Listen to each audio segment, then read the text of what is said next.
มื้อนี้บ่าวพรวิไลเดินทางมาตั้งแต่วังเวียงเนาะกำลังสิเข้าสู่เมืองลองแจ้งลองซานของแขวงไสสมบูรณ์แต่ปรากฏว่ามาฮอดนี้พอดีเห็นพี่น้องซักเขาวให้บ่าวพรวิไลก็จะไปช่วยเขาหน่อยนึงเด้อก็มือกับหมูอีหรือมื้อแย่อันนี้แหละบ่าวพรวิไลอ่ะสมัยเลอะยิ้มก้นสู้อันย่อยเนี่ยน่ะอันโอย่อยเนี่ยน่ะ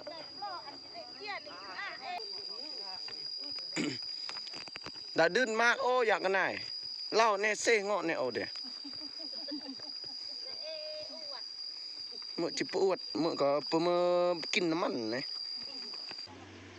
สมัยเลอะยงมาแต่แฮมรถจิ้มรอยิ้มก้นตะกี้มือเคลื่อนกับเมืองวังเวียงป่าพรวิไลมือสิกี้ขอย่อยย่องย่อยมาตะยะรถจิ้มรอยิ้มก้นตะตะเล่มปุนหักตะกลากลูย่อยจิมอร์เอาแต่งอันเล่บอกแต่อันก็เล่แล้วอันก็หุ้ยเล่แล้วก็จะย่อเอื้อปุ้ยกระดองเลยเอาเนี้ยด่าจะย่อเติมอันยังเลย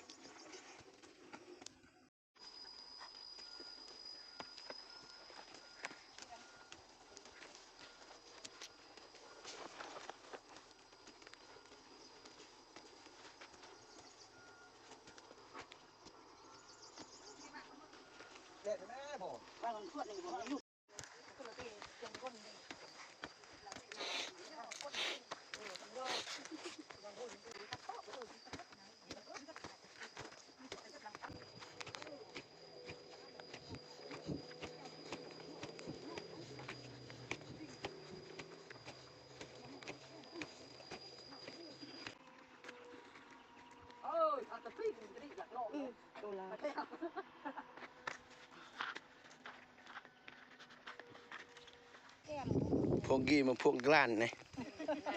น้องแต่งเวียกโลดแล้วเดี๋ยวน้องสิอ่างแกะเด้dùng mặt thấy không? Ski vào phone đi lại rồi, đi nhồi cho em.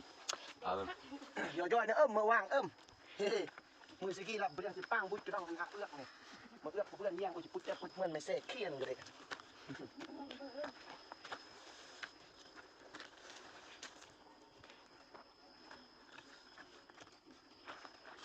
เป็นอะไรภาษาเมื่อยป่ะยิ้มได้ไหม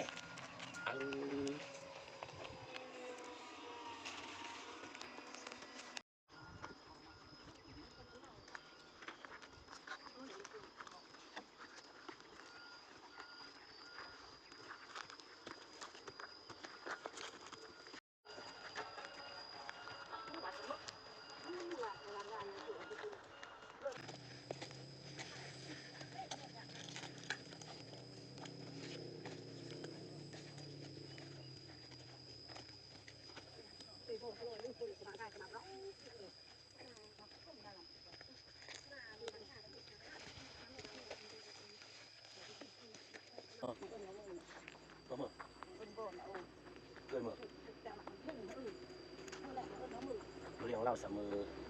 นิดไอดอล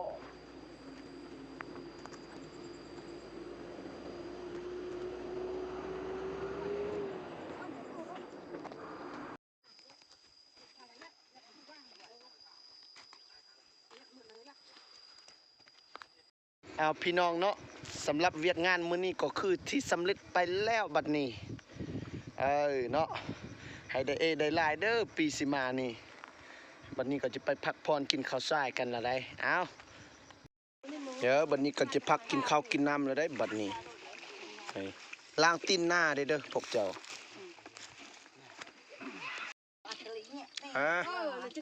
อาหารตอนเที่ยงมื้อนี้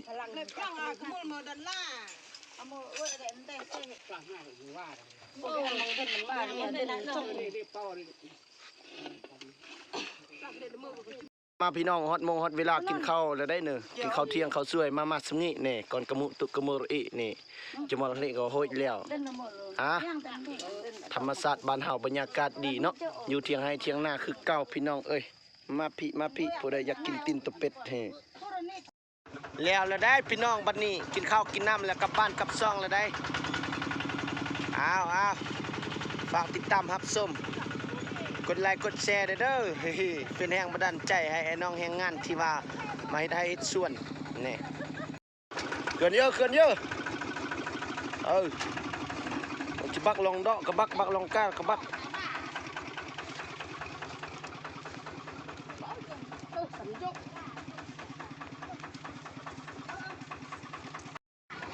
เอากลับบ้านกลับเฮือนแล้วได้บัดนี้